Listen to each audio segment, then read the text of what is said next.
Apa sih sebenarnya konsekuensi ketika kita memutuskan untuk belajar filsafat?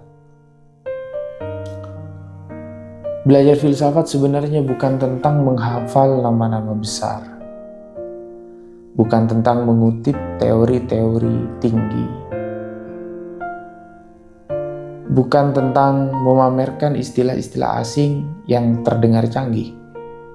Bukan itu.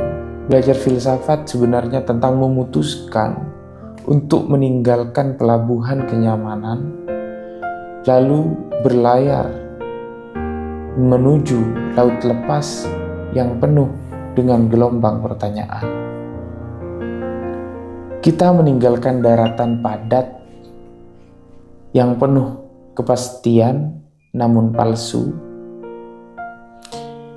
lalu melangkah menuju samudra di mana batas antara terang dan gelap, benar dan salah, nyata dan ilusi, semuanya tampak samar.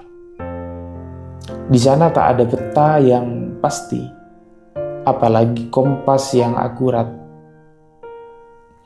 Di sana hanya ada angin tanya, di sana hanya ada badai keraguan, hanya ada langit luas yang diam. Belajar filsafat itu adalah menempuh perjalanan batin yang sunyi. Kita bisa saja terseret oleh arus keraguan, dihantam badai kebingungan, dan kita bisa tersesat di antara kabut relativisme. Bahkan kita, kalian, dan kamu bisa mati, tapi bukan mati jasad, melainkan mati akan makna kehidupan. Kita bisa lapar, bukan lapar makanan, tapi lapar akan kejelasan. Bahkan kita akan sering kesepian, tapi bukan karena tidak ada teman, melainkan tidak ada orang yang bisa memahami dan mengerti jalan sunyi ini. Dan jika tak kuat, kita bisa terdampar ke daratan, bukan karena telah berhasil kembali dengan selamat. Kita pulang dengan patah.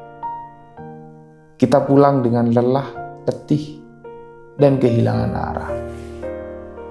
Tapi, jika kita sabar, kita teguh, kita kuat, dan kita jujur, kita akan kembali dengan selamat.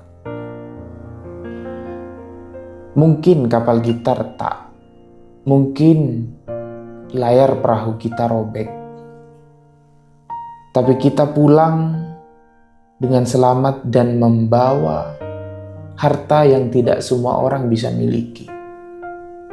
Harta itu adalah mutiara pemahaman.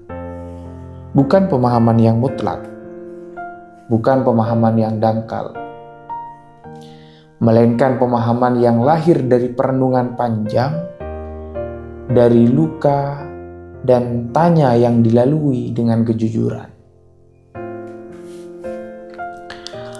Namun ada satu hal yang harus kau bawa sejak awal jika ingin mengarungi samudra luas filsafat, yaitu rasa rendah hati. Karena laut filsafat penuh dengan jebakan kebohongan. Banyak yang baru menyentuh permukaan tapi sudah merasa menyelami paling dalam. Banyak yang baru tahu istilah tapi sudah merasa paling paham dan paling tahu. Padahal filsafat bukan jalan untuk merasa tinggi, melainkan jalan agar kita bisa menundukkan kepala dan hati. Filsafat berarti cinta kebijaksanaan.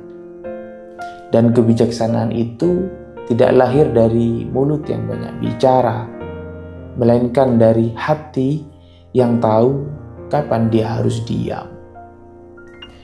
Ia tumbuh dari kejujuran dan keberanian untuk mengakui bahwa kita tidak tahu apa-apa. Ia tumbuh dan lahir dari kerendahan hati untuk bersedia belajar bahkan pada mereka yang tak bergelar. Sungguh ironis dan menyedihkan jika belajar filsafat melahirkan kesombongan, merasa dirinya berada di puncak kebenaran, dan menganggap orang lain sedang berada di lembah kebodohan. Padahal semakin tinggi kita mendaki filsafat, semakin kita sadari betapa luas dan misteriusnya hidup ini. Dan hanya mereka yang rendah hatilah yang bisa berjalan tanpa kehilangan arah.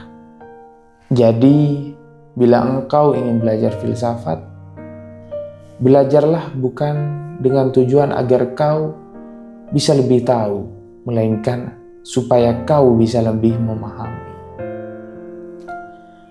Bukan agar kau bisa mengalahkan orang lain dalam debat, melainkan agar kau bisa mengalahkan ego dirimu sendiri, nafsu merasa ingin tampak pintar. Berlayarlah, tapi jangan lupa laut ini tidak mengenal kata sombong.